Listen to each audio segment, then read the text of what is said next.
पिछले एक हफ्ते से पाकिस्तान की मीडिया सरकार लगातार भारत पर हमले कर रही थी। लगातार भारत सरकार और बीसीसीआई पर अटैक किए जा रहे थे क्योंकि भारत की तरफ से अनऑफिशियल तरीके से पाकिस्तान को यह कन्वे कर दिया गया था कि अगले साल 2025 में जो आपके देश में चैंपियन ट्रॉफी होने जा रही है उसमें हमारी टीम हिस्सा नहीं लेगी।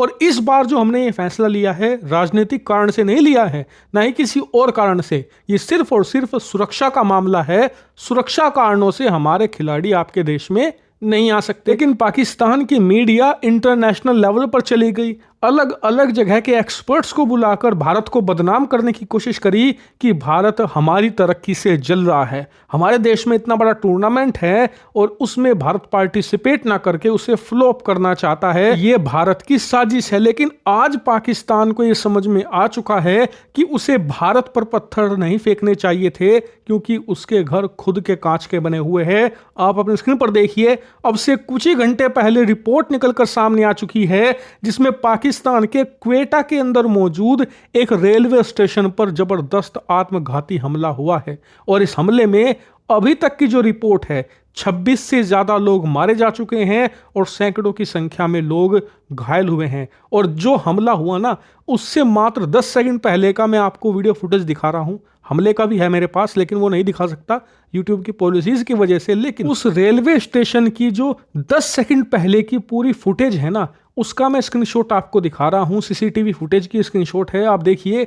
ठसाठस लोगों से भरा हुआ है रेलवे स्टेशन। और यहां पर जब बम धमाका हुआ होगा तो आप इमेजिन कर सकते हैं स्थिति कितनी बदतर हुई होगी।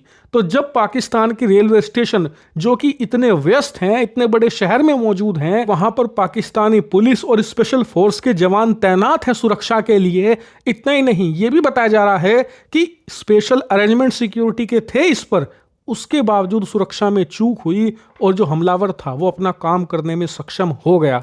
अब आप मुझे खुद बता दीजिए, ये जब आम नागरिकों को इतनी सुरक्षा मिलने के बावजूद उनकी सेफ्टी इंश्योर नहीं कर पा रहा है पाकिस्तान, तो भारत के खिलाड़ी और भारत के जो प्रशंसक हैं, इसके अलावा जो प्रशासनिक लोग हैं, जब जाएंगे पाकिस्तान तो उन्हें तो स्पेशल टारगेट किया जाएगा। आप उनकी सिक्योरिटी कैसे कर पाएंगे? ये असंभव चीज है। इसीलिए रिपोर्ट आ रही है कि जो आईसीसी है अब वो विचार कर रहा है कि एक नया मॉडल निकाला जाए जिसके तहत पाकिस्तान में जो ये टूर्नामेंट होना है अगले साल, उसे शिफ्ट कर दिया जाए श्रीलंका, साउथ अफ्रीका या फिर यूनाइटेड अरब अमीरात में से किसी एक देश में, ताकि शांतिपूर्वक तरीके से ये टूर्नामेंट हो पाए बिना किसी बाधा के। आज के हमले के बाद तो अब यही ऑप्शन रियलिस्टिक लग रहा है। हालांकि बात करें हमले की, तो इस हमले को फिलहाल बताया जा रहा है कि बलूच विद्रोहियों ने क्लेम किया है कि उन्होंने ये अटैक किया और उन्होंने बताया कि आने वाले समय में वो अपने हमले और बढ़ाएंगे। यानी कि पाकिस्तान के अंदर जो सिक्योरिटी लेवल है वो ऑलरेडी डिटेरिएट हो चुका है, आने वाले समय में वो और बद से बदतर होगा। और इसीलिए वो कहा जा रहा है कि इससे पहले कि आईसीसी कोई फैसला ले, बाकी की जो क्रिकेट टीम्स हैं जैसे कि ऑस्ट्रेलिया, इंग्लैंड, वो फैसला लेंगी कि हमें पाकिस्तान खेलने नहीं आना है। इसीलिए पाकिस्तानियों को डर लग रहा है